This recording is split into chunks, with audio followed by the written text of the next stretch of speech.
Oi, meu nome é Sabrina, sou aluna do Programa de Pós-Graduação em Engenharia de Energia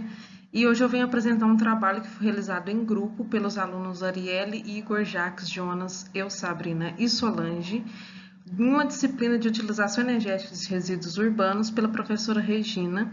onde a gente vai estar apresentando então o trabalho final, que consiste no consórcio SIGRES, projeção de resíduos sólidos urbanos, aterro sanitário, compostagem, estimativa de emissão de biogás e cenários de gerenciamento dos resíduos sólidos urbanos. O trabalho apresentado vai seguir a seguinte ordem, onde vai ser apresentado qual que é esse consórcio SIGRES, como foi feita a projeção da quantidade de resíduos sólidos urbanos, como foi dimensionado o aterro sanitário, a compostagem, como foi feita a estimativa da emissão do biogás no aterro sanitário pelo Landigen e, por último, utilizando também o ARME, quais são os cenários de gerenciamento que a gente adotou e quais resultados a gente obteve.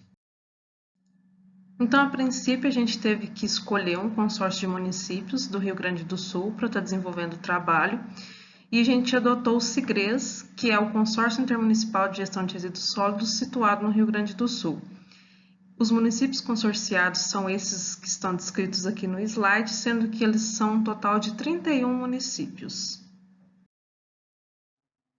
Para iniciar, a gente coletou os dados de cada um dos municípios que pertenciam ao consórcio, usando para isso, então, dados da população, que foi pego no site do IBGE, e dados dos resíduos coletados, né, que foi pelo site do CINIS, que são os resíduos domiciliares e os resíduos de limpeza urbana,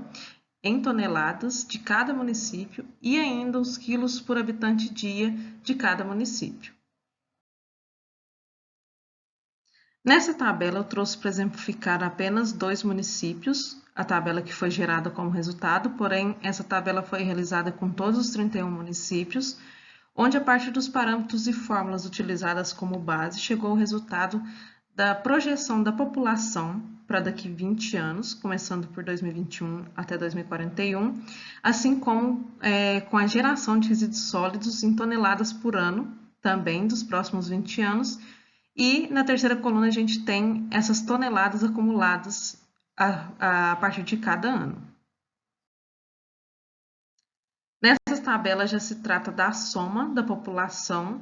de todos os municípios para cada ano, a soma dos resíduos sólidos gerados e a soma dos resíduos acumulados a partir de cada ano. Então, na tabela anterior foi calculado para cada município em separado e nessa tabela aqui a gente já tem a população e os resíduos sólidos somados de todos os municípios, ou seja, seria o valor do consórcio total. Para o cálculo do aterro sanitário, foi utilizada a planilha que foi disponibilizada, onde alguns parâmetros já estavam pré-estabelecidos na planilha, então foram alterados só alguns dados. Aqueles dois tópicos em azul da tabela anterior foi usada para os próximos cálculos, inclusive aqui também, onde, por exemplo, no número de habitantes foi utilizado a quantidade da população em 2041, utilizou-se a vida útil do aterro em 20 anos, a contribuição per capita de lixo foi adotada de 0,50 kg habitante dia e, de acordo com alguns resultados que foram sendo feitos pela planilha automaticamente, adotou-se então, por exemplo, o comprimento da trincheira em metros. Esse resultado foi dado pela planilha, então foi adotado arredondando 1.120 metros. E os outros valores foram gerados já pelos cálculos da planilha pré-estabelecido. Para o cálculo de compostagem, foi utilizado, considerando a quantidade de matéria orgânica como 60% da composição gravimétrica, e essa forma utilizada aqui para encontrar essa quantidade de matéria orgânica foi multiplicando o número de habitantes pela contribuição per capita por 0,6, que seria o 60%, e no fim dividido por 1.000 para encontrar esse resultado já no valor da unidade de toneladas. Outros valores já estavam estabelecidos na planilha e outros foram readequados de acordo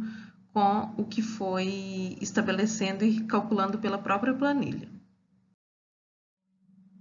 Para a estimativa da emissão de biogás gerado no aterro sanitário, a gente utilizou como base primeiro o Landigen, onde foi inserido os dados de acordo com aquelas tabelas anteriores geradas e alguns critérios também pré-estabelecidos, como, por exemplo, vida útil de aterro de 20 anos e taxa de captação do biogás de aterro de 60%, além de, como, por exemplo, fórmulas de potência que foram encontrados no livro Tratado sobre Resíduos Sólidos, Gestão, Uso e Sustentabilidade, de Barros, 2012.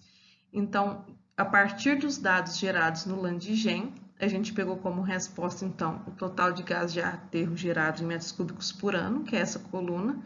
e também a quantidade de metano em metros cúbicos por ano. E a partir disso, a gente também conseguiu ter o acesso às emissões de metano.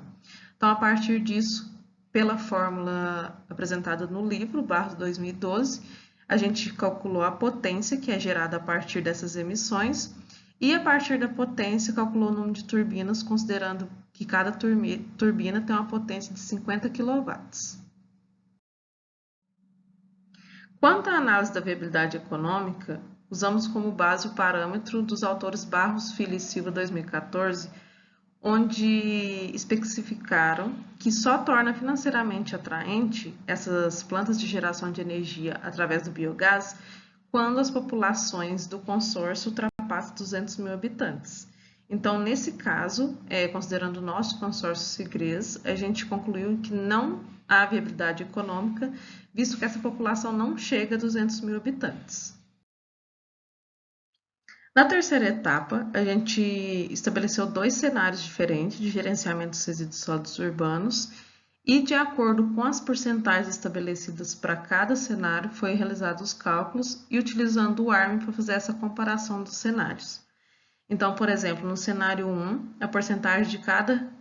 resíduo, a gente utilizou a quantidade de resíduo total, o que foi gerado em 2021, e aí foi calculado a porcentagem de cada tipo de resíduo, né, papel, plástico, metal, vidro e outros, com essas porcentagens aqui, para saber qual seria a quantidade de resíduo gerado de cada tipo.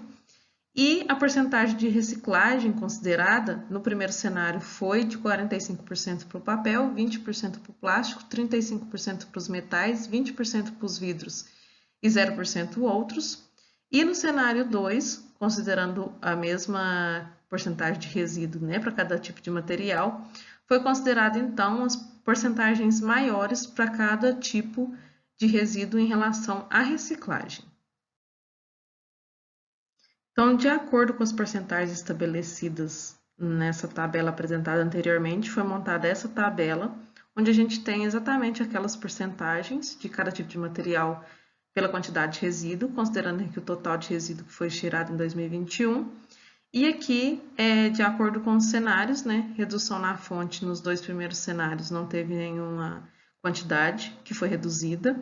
Aqui a gente tem o cálculo da quantidade que foi reciclada, tanto no cenário 1 quanto no cenário 2, de acordo com as porcentagens consideradas para reciclagem de cada cenário, que foi também demonstrado na tabela anterior,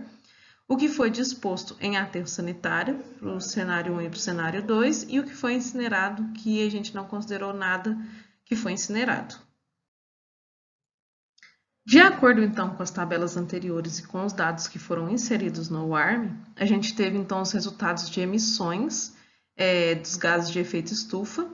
e também da alteração total no uso energético, tanto para o cenário 1 quanto para o cenário 2. Então, aqui a gente tem as emissões totais de gases de efeito estufa e a alteração total do uso energético em milhões de BTU. Então, aqui a gente tem a linha base, o cenário 1, as emissões incrementais do gás de efeito estufa, a linha base, então, para o cenário 2, que é a mesma, né, para os 2 cenários, o cenário 2, o que foi alcançado, e uso incremental de energia também para o cenário 2. A partir, então, dos dados apresentados na tabela anterior, o que foi concluído foi que, com a aplicação do ARM, observou que o cenário 2 é o melhor cenário, tanto porque aplicou a maior taxa de reciclagem, né, foi considerado a maior porcentagem de reciclagem no cenário 2, em comparado com o cenário 1, e, consequentemente, por ter maior porcentagem de reciclagem de cada um dos tipos dos materiais, houve maior contribuição para a redução dos gases de efeito estufa e também no uso energético. Por último, eu trago as referências que foram utilizadas, sendo a principal o livro Tratado sobre Resíduos Sólidos, Gestão, Uso e Sustentabilidade, de Barros, onde a gente tirou a maioria dos conceitos e também todas as fórmulas para os cálculos realizados, e também o artigo também de Barros, Filho e Silva, 2014, onde a gente tirou o parâmetro para a questão da viabilidade econômica. No mais, obrigado pela atenção de acompanhar o nosso trabalho. Qualquer dúvida, estou à disposição.